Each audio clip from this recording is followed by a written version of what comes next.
Good afternoon, sir. Ang didiscuss ko po ngayong araw ay main rotor system.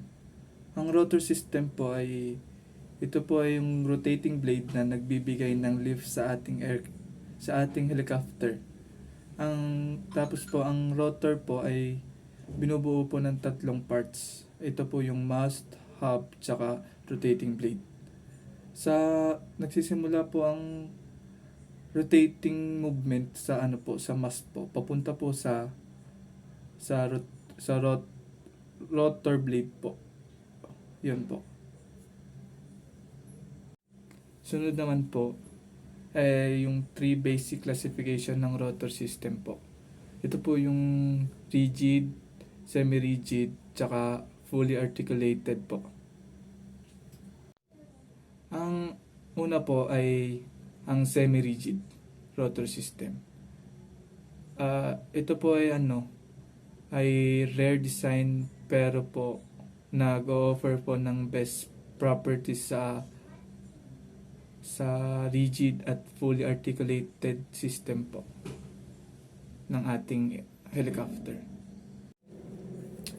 Sunod po ang didiscuss ko ay ang rigid rotor system po.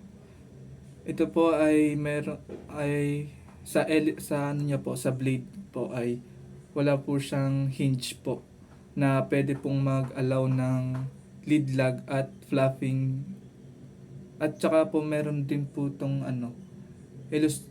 meron din po itong elastomeric bearing na gawa sa rubber-like material.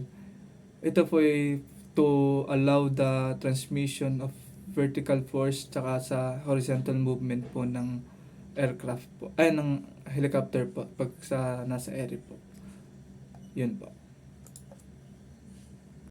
Ang huli ko pong i-discuss ay ang fully articulated system.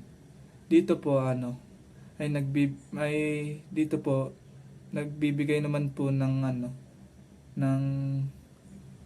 tethering hinge po, yung para gumalaw ang rotors to move up and down po.